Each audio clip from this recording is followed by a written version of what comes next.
Ada yang bilang Marcelino pengen nekel Lionel Messi ya biar kena foto juga 75 miliar. 75 miliar. Itu hanya match fee untuk para pemainnya, belum untuk Messi-nya. Dan bisa mendatangkan Argentina ini juga memberikan sebuah kepercayaan dunia Trust. kepada Indonesia, trust.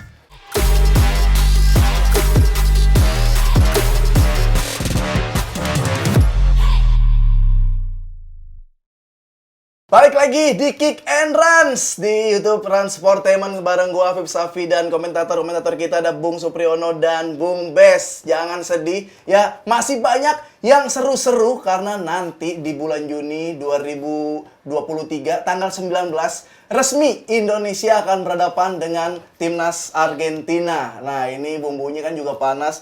Ada yang bilang Marcelino pengen nekel Lionel Messi ya biar kena foto juga. Ya lumayan lah.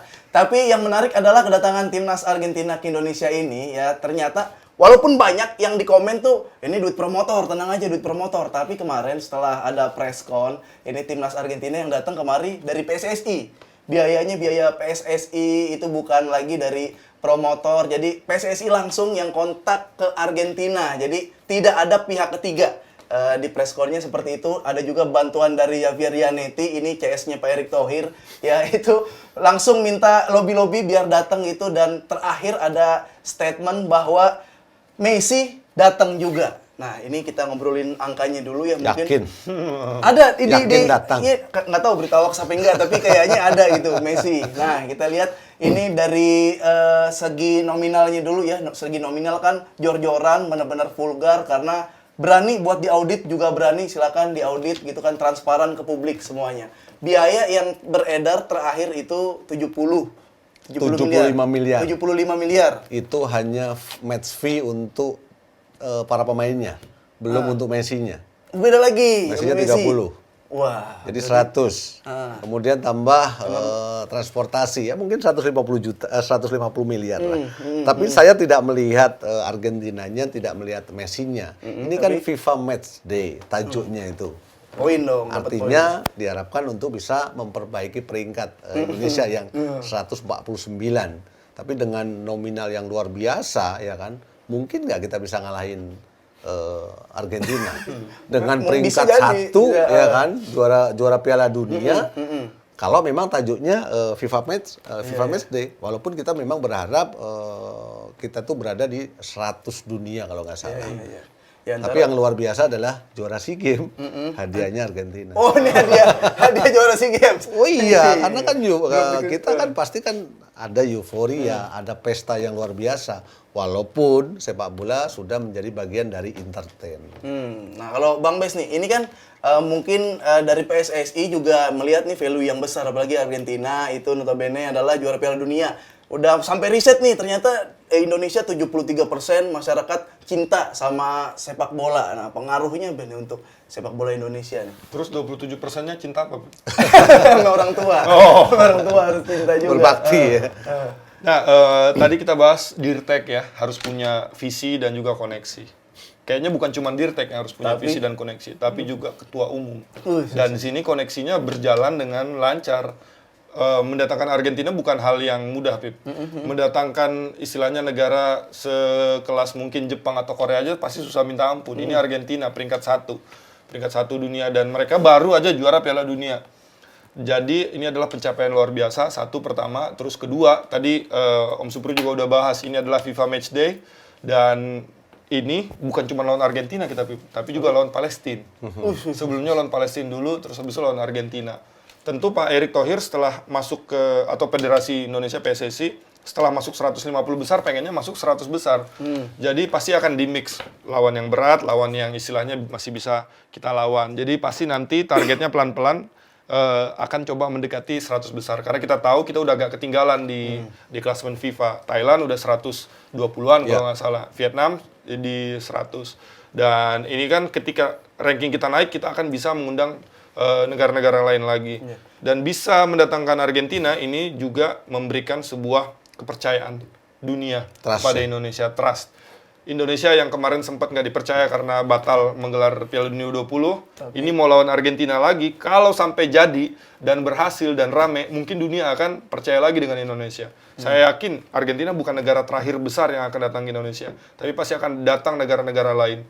Bisa jadi kayak Korea bisa datang, katanya Maroko juga katanya mau diundang. Sempat terakhir Banyak Rusia, negara sempat terakhir Rusia ya. Bahkan Portugal pun dengan percaya dirinya kita pengen ngundang, dan menurut saya itu bukan mimpi belaka kalau kita punya dua tadi, Pip, visi dan koneksi. Visi dan koneksi. Tapi kalau emang mau ngincer poin di FIFA Matchday mah Timur Leste aja ya kita undang terus ya, itu kan pasti menang. Nah, tapi kalau misalkan gini, ada yang bilang memang dengan datangnya Argentina itu meningkatkan animo masyarakat lagi terhadap sepak bola, biar ada anak-anak kecil yang punya cita-cita sepak bola lagi. Tapi sebelumnya kan udah pernah ada yang datang, kayak Uruguay datang, Bayern Munchen datang. Nah, terus 71 waktu itu. Juventus 71 ya, Kakak Boci golin. Juventus datang. Tapi ya apa ya lagi dampaknya gitu secara apa sih yang paling kelihatan dampaknya?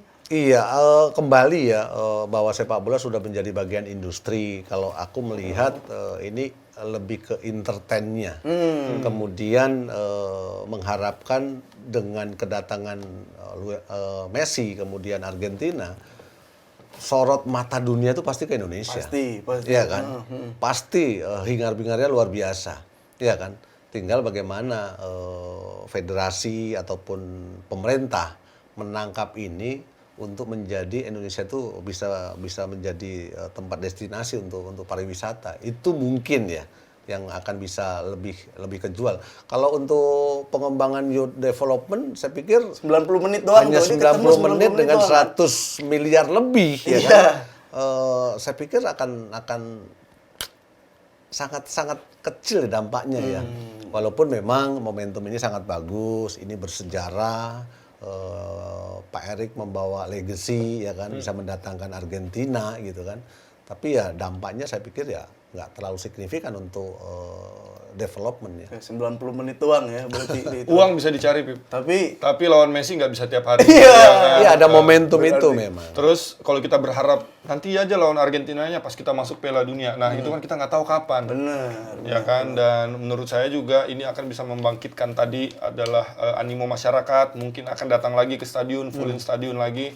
Tetapi ini ngikutin apa yang dibilang Om Supri, hiburan, bagian dari entertainment-nya. Tapi kita nggak boleh lupa sama akarnya. Yes. Akar dari sepak bola Indonesia adalah orang Indonesia sendiri, Pip.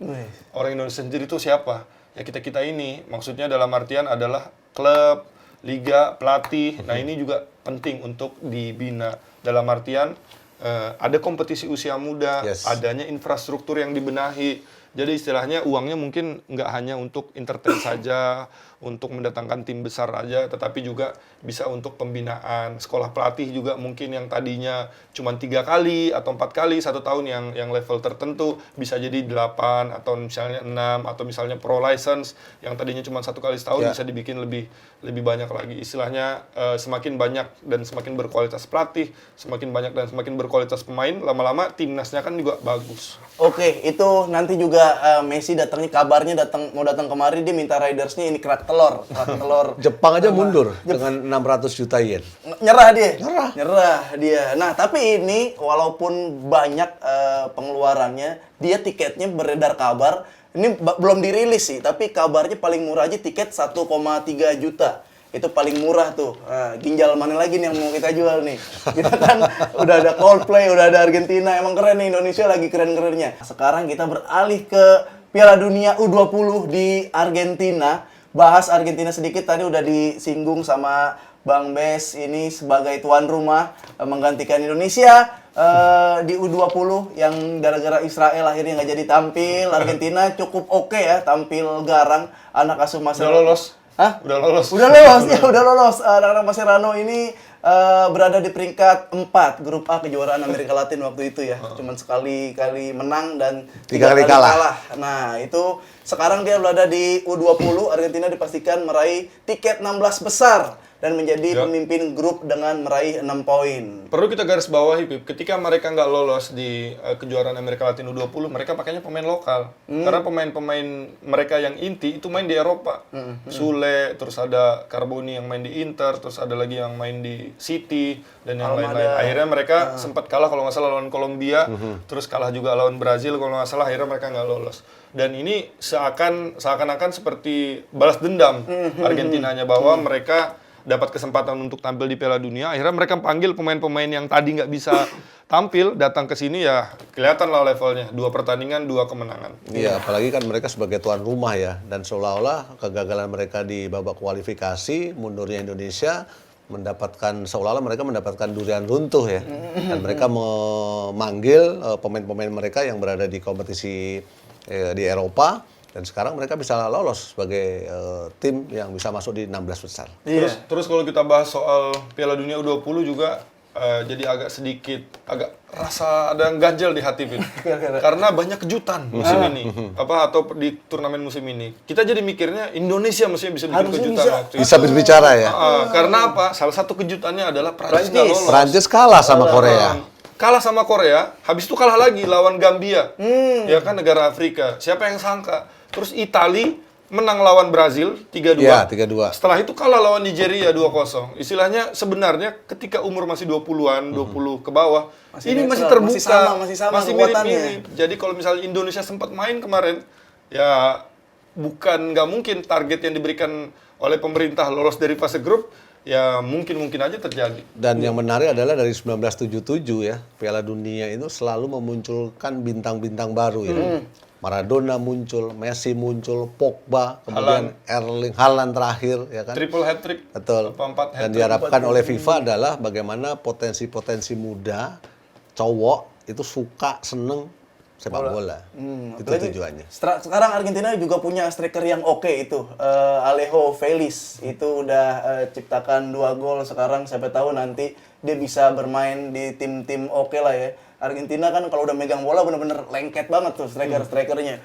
Nah, selain ada Alejo Felix, ini menjadi andalan klubnya juga ada Rosario Central. Wah, ini nama daerah di sono kayaknya nih. Ya, ini udah bermain 14 laga dengan 6 gol dan 1 assist. Tapi kalau dipikir-pikir ini kan Mascherano yang menangani nih. Yang bikin beda Mascherano pas kualifikasi sama sekarang tuh apa sih? Sekarang udah menunjukkan pemainnya, komposisi pemain yang rubah semua. Banyak sekali pemain-pemain yang berkiprah di Eropa disuruh balik.